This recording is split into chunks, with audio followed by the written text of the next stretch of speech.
بینەرانی عزیزی بەنامەی لاوان ئەم کاتتان باش بە بەنامەیەکی دیکەی لاوان لەگەڵتانین بۆ هیوای کە ژیانتان پڕبێ لە ئاسوودەی و تا کۆتایی بەنامەش لەگەڵمان ببێنن. سڵاو و ڕێز و خۆشەویستی ئێمە لە بەرنامەی لاوانەوە پێشکەش بە ئێوەی خۆشەویست.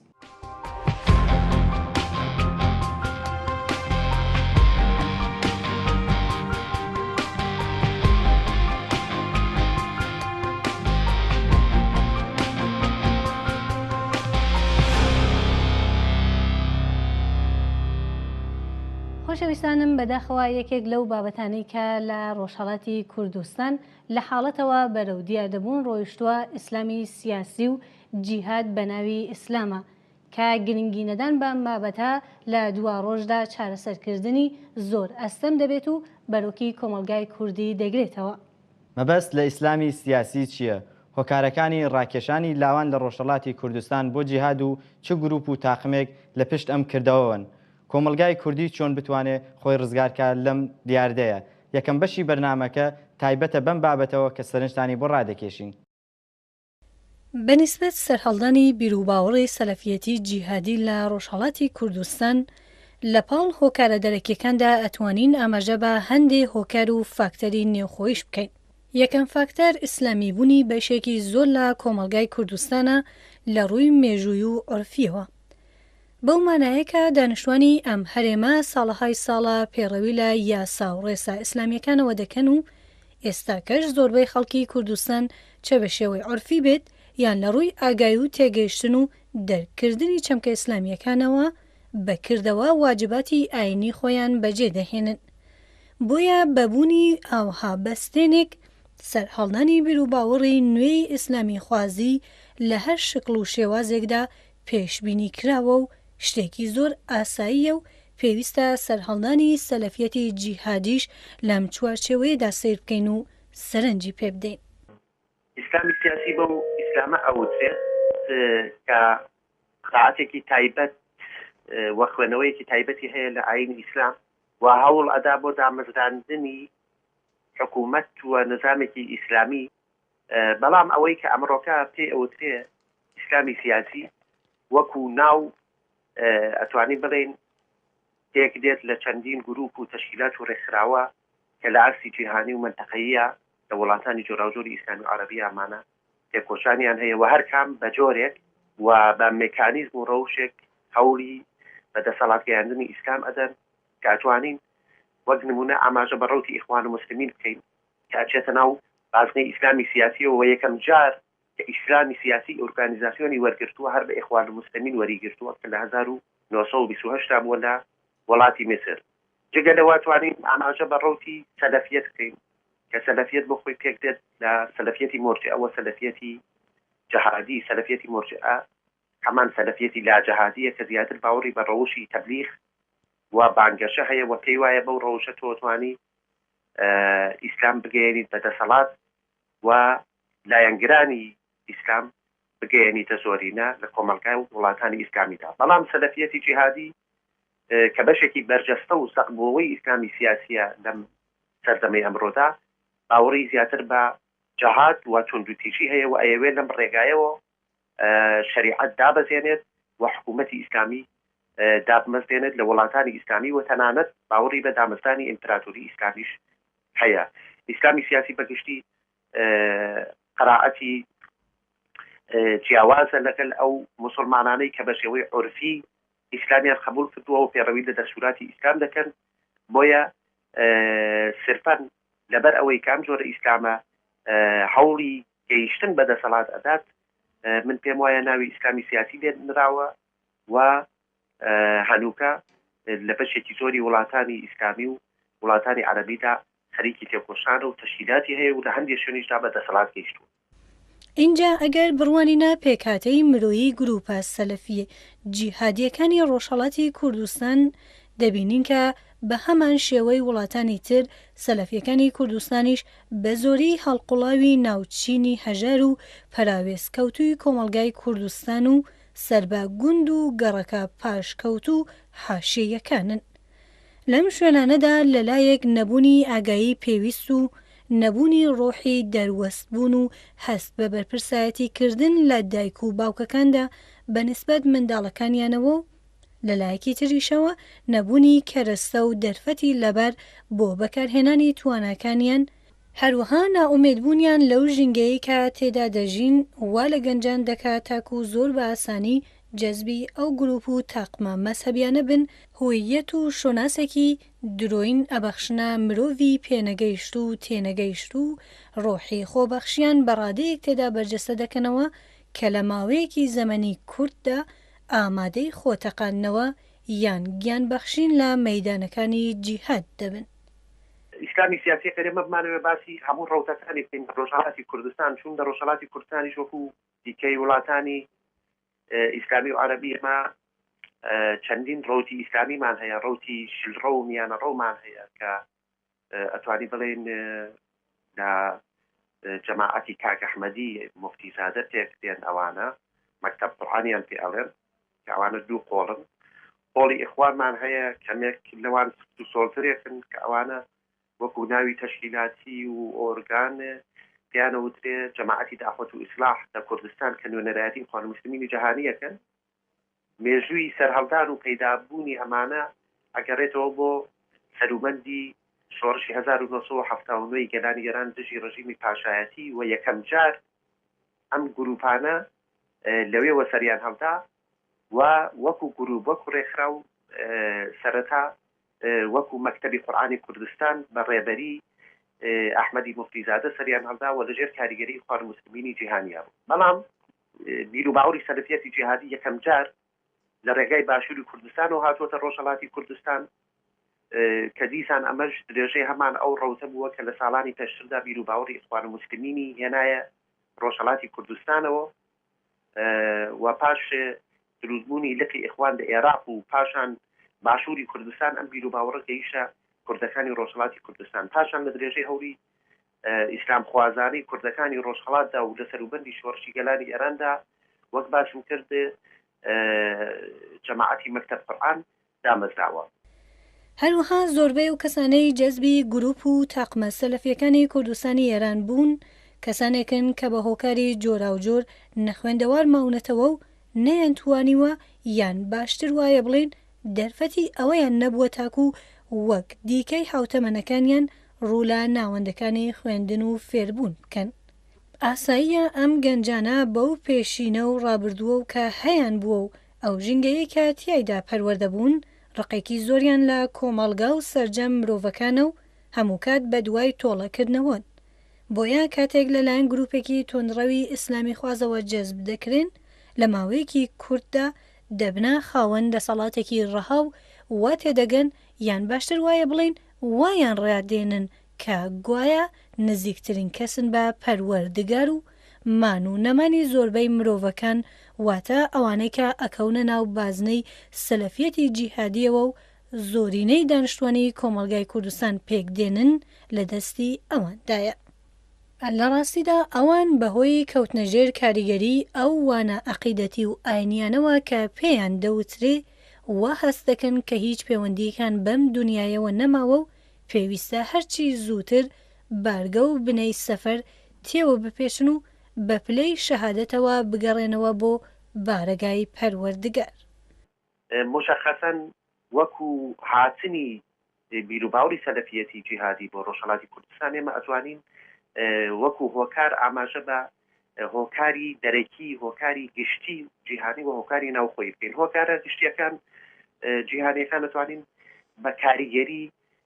کار و تێکۆشانی ڕێکخراوی ئەلقاعیدە بکەین لەسەر سەلەفیەکان یا سوننەکانی ڕۆژهەڵاتی کوردستان ئاماژە بە دامەزرانی ئیمارەتی تاڵەبان لە ئەفغانستان و کاریگەریەکانی بکەین ئاماژە بە دامەزرانی ئیمارەتی دیارە لە باشووری کوردستان و کاریگەریەکانی لەسەر سوننەکانی ڕۆژهەڵاتی کوردستان بکەین. وەکو هۆکاری ناوخۆییش ئێمە ئەتوانین ئاماژە بەوە بکەین کە لە پێش هەموو شتێکدا سوننیبوونی دانیشتوانی ڕۆژهەڵاتی کوردستان زەمینە و بەسێنی فراهم کردووە بۆ سەرهەڵدانی ئەم بیر و باوەڕەتیایدا و ئەگەر سەیری پێکهاتەی ئەو کەسانە بکەین کە بوونەتە سەلەفیەت یان سەلەفیەتی جیهادی ئەمانە زیاتر سەر بە بنەماڵە هەژار و فەقیر و پەراوەستکەوتوەکانی شارەکانن و لێرەشدا ئەتوانین ئێمە وەکو فاکتەر ئاماژە بە هەژاری و فەقیری و دواکەوتووی هەندێک لەو شوێنانەی کۆمەلگای کوردستان بکەین کە بوونەتە بەستێن بۆ سەرهەڵدانی سەلەفیەتی جیهادی بەڕاستی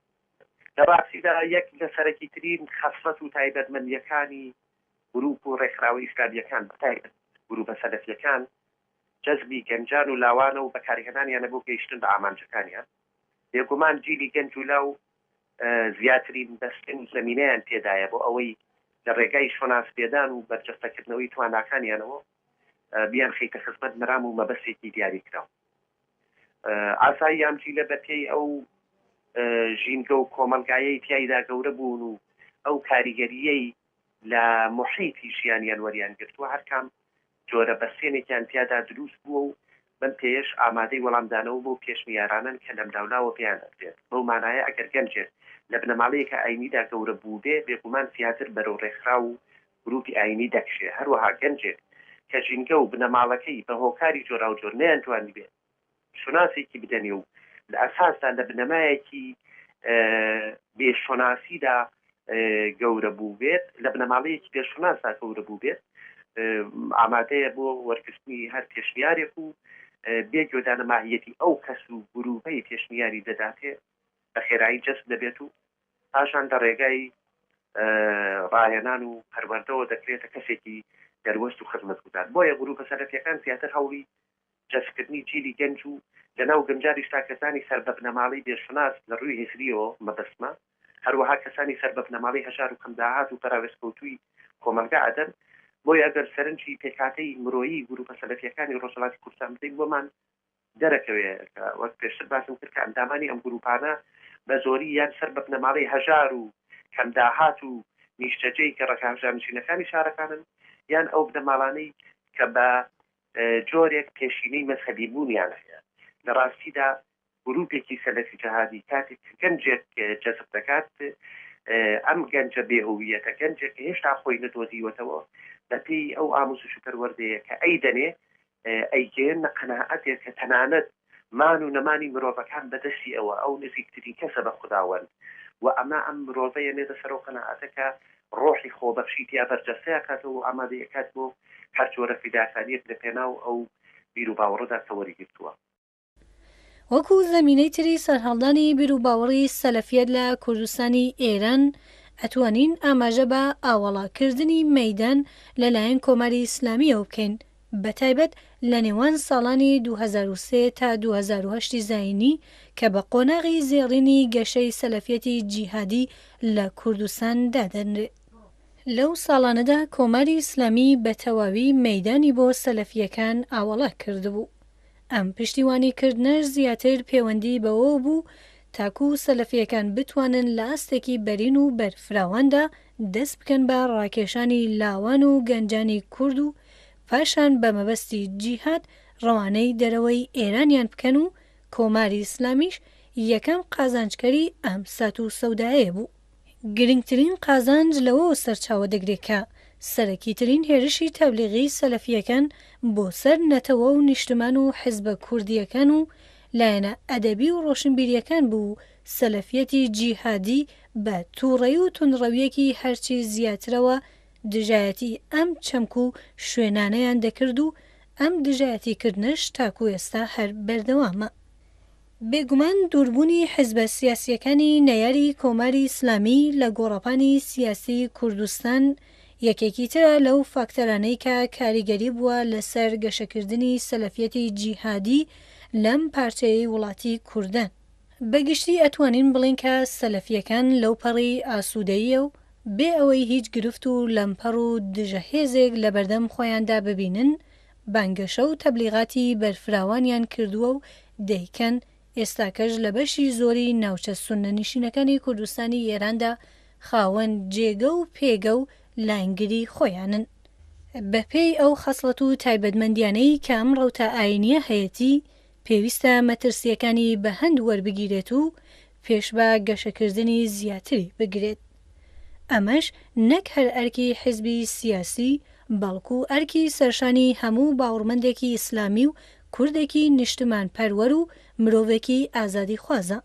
پێویستە هەمومان بە گەیشتن لە ئامانجە ڕەش و دواکەوتوەکانی ڕەوتی سەلەفیەتی جیهادی و دەرکردنی ئەو هەڕەشە و مەترسیانەی لەم ڕەوتەوە سەرچاوە دەگرێ بەگژی دابچینەوە و نەهێڵین لەوە زیاتر گەنجانی کورد لە خشتە ببرێن و لە پێناو بەرژەوەندی هەندێک کەسدا خۆیان بکەنە قوربانی. یەک لە هۆکارەکانی سەرهەڵداری سەلەفیەتی جیهادی و بیرروباوەڕی ئیسلامی سیاسی بەگشتی لە ڕۆژهەڵاتی کوردستان من ئەیگەرمەوە بۆکە دەسەڵات بەگشتی مەیدانی چۆڵ کردووە نەیویستووە پێشیان پێ بکرێت و ئەمەش بەهەرحاڵ هینی خۆی هەیە کە لێرە وابزانم جێگەی باز نەبێت مەجال نییە لە باسی وشکان دەکەین. سیستمی پەروەردە لە ئێراندا زۆر کاریگەری بووە کە سیستمی پەروەردەش هەمان سیستمی پەروەردەی کۆمپاری ئیسلامیە کە بەداخەوە نەیتوانیوە کاریگەریەکی زۆر لەسەر گەنجولاوی ئێرانی بەتایبەت گەنجولاوی کووردا بنێت کە ئەگەر سیستمی پەروەردە یا ئالتەرناتیڤێت بۆ سیستمی پەروەردە لە دەرەوەی سیستمی پەروەردەی جمهوری ئیسلامی دابدرێت من پێم وایە کاریگەری زۆر ئەبێتە سەر گەنجان و لاوان وەکو ئەمە عاسی گشتی و کەلانەکەی مەباسیەکەین حیزب بە کوردیەکان ڕاگەیاندنی حیزب بە کوردیەکان دەتوانن یا ئەو ڕێکخراوانی کە سەر بە حیزب بە کوردیەکانن دەتوانن بە ڕاگەیاندنی بەربڵاوتر و بە پەیوەندی گرتن و بە پەتحاوێشن بۆ دیسان بۆ ناوخۆی ڕۆژهەڵاتی کوردستان مەبەسمەوەیە کە ئەو پەتحاوێشتە کەمێک بەرینتر بکرێتەوە ئەتوانن دیسان کاریگەری دابنێن ئەو ڕاگەیاندانەی وەکو تەلەڤیزیۆن ڕاگەیان لە گشتیەکان چ سەر بە حیزبی کوردی بن چ سەر بە خۆ بن دیسان پێم وایە کاریگەریان هەیە بەڵام لە سەرفی بچووکتریشە لە ناوخۆی وڵات بەتایبەتە و ئەنجومەن و ناوەندە ڕۆشنبیریانەی کە چالاکن و ئەوانیش بە سەرنجەوە ئەڕوانە ئەم مەسەلەیەوە گرنگی پێدەدەن بەپەی مەجال و تا ئەو جێگەی کە کۆماری ئیسلامی ئیزن بدات ئەتوانن کاریگەر بن چون خۆتان نەزانن کۆماری ئیسلامی زۆر کەسی گرتووە بە تاوانی ئەوەی دژایەتی سەلەفیەکانیان کردووە کە ئەمان نیشانەدات زۆر مایل نییە کە خەڵک بە شێوەی سەربەخۆ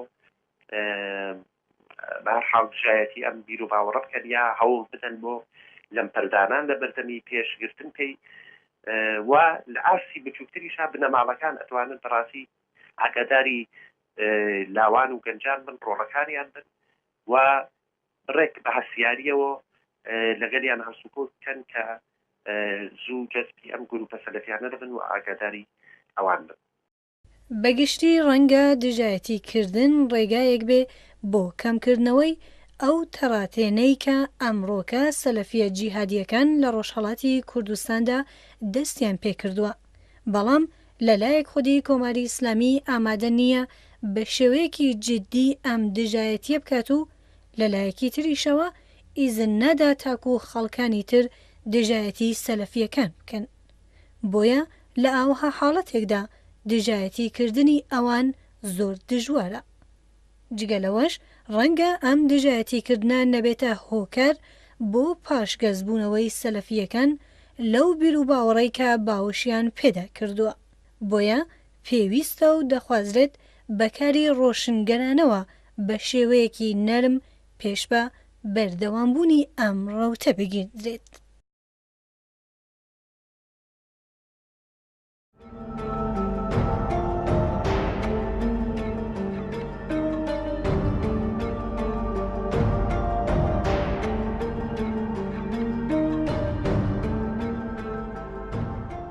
عزیزانی بینەر بەخێر بێنەوە هیوادارین کە ئەم ڕێپۆرتاژە تا ڕادەیەک لە ئاکام و دەرەنجامەکانی ئیسلامی سیاسی و پەلکێشکردنی لاوان بەرەو ئەو گروپ و تاقمە توندڕەوانەی ڕوون کردبێتەوە. خۆشەویستانم هاوڵاتیەکی ئێرانی فارزمان کلیپێکی خۆی بۆ بەرنامەکەمان ناردووە. ئاشا ناوی ئەم کچە گۆرانی بێژەیەکە لە دایکبووی کەرەجە. ئێستا خەریکی کاری نوێیەتی و زۆر بە پەرۆشەوەیە کە بتوانێت زمانی کوردی فێر بێت تا لە کارەکانی داهاتوویدا بەرهەمی کوردیشی هەبێ. فەرموون بڕۆین ئەم کلیپە ببینین.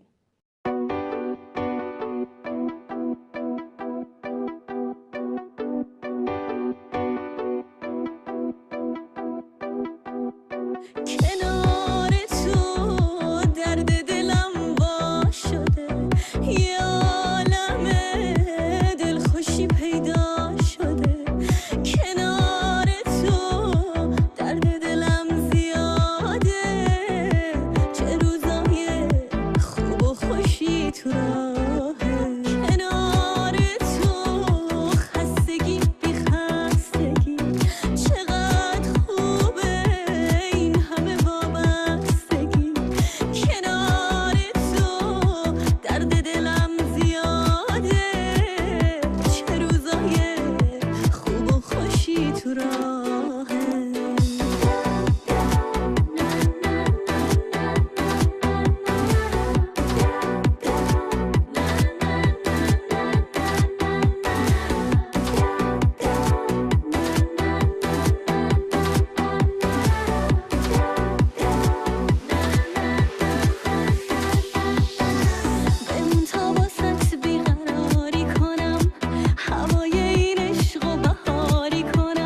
سوپاس بۆ ئاشا خانم، هیوادارم کە بەردەوام بێ لە هاوکاریکردنی و هەروەها بەرهەم نوێکەشی بۆمان بنێرێت. لە بڕگەی لاوی سەرکەوتووی ئەو حوتووەمان سامان تەحماسبی لاوی وەرزشوانی کوردە کە سەرنجدانی بۆ ڕادەکێشین.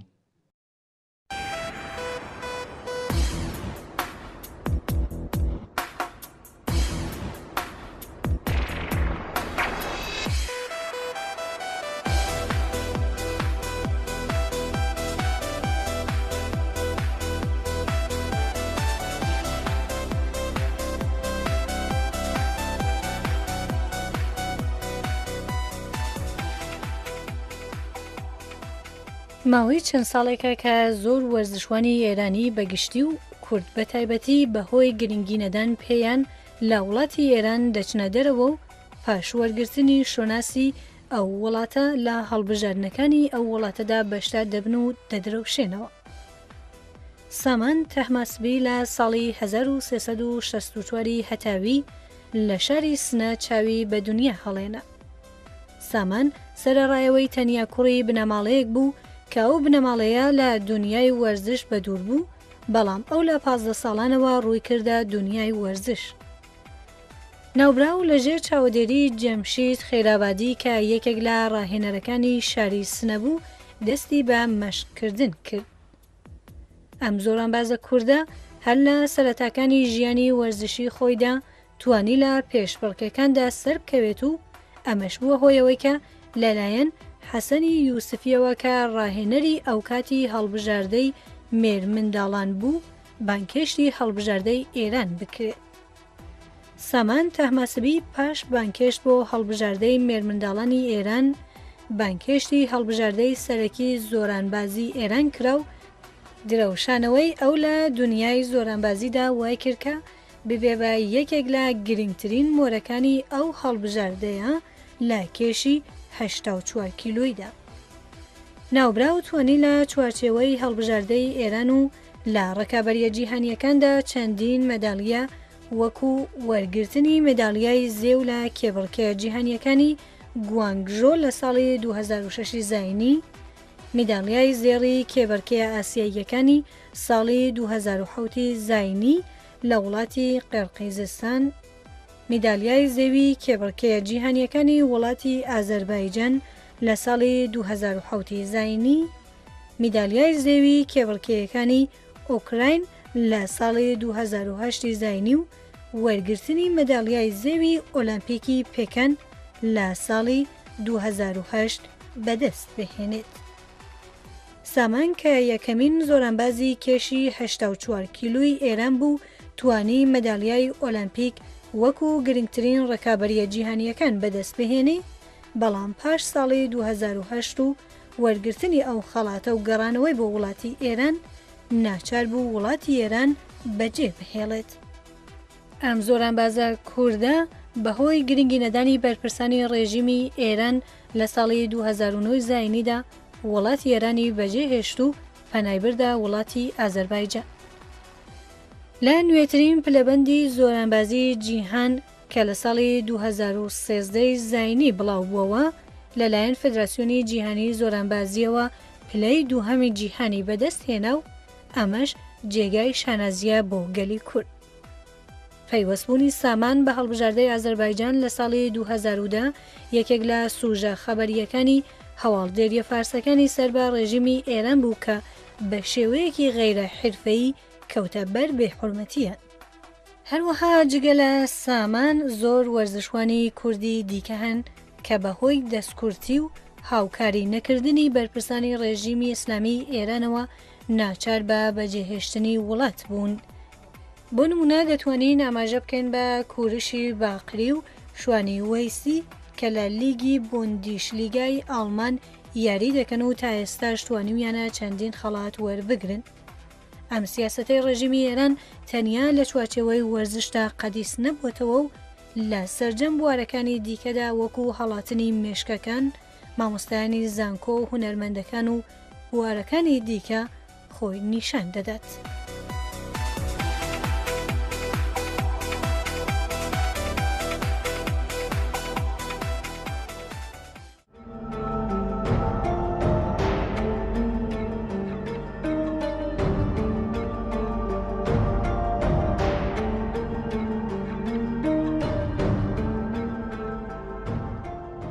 خۆشەویستانم بەم شێوەیە گەیشتینە کۆتایی بەنامە. سپاس لەوەی کە تا کۆتایی لەگەڵمان بوون. دەتوانن بەم ئادرسانێکە دەکەوێتە سەر شاشەکەەوە پەیوەندیمان پێوە بکەن لا بەرنامەکانی داهاتوو چاوەڕوانمان بن.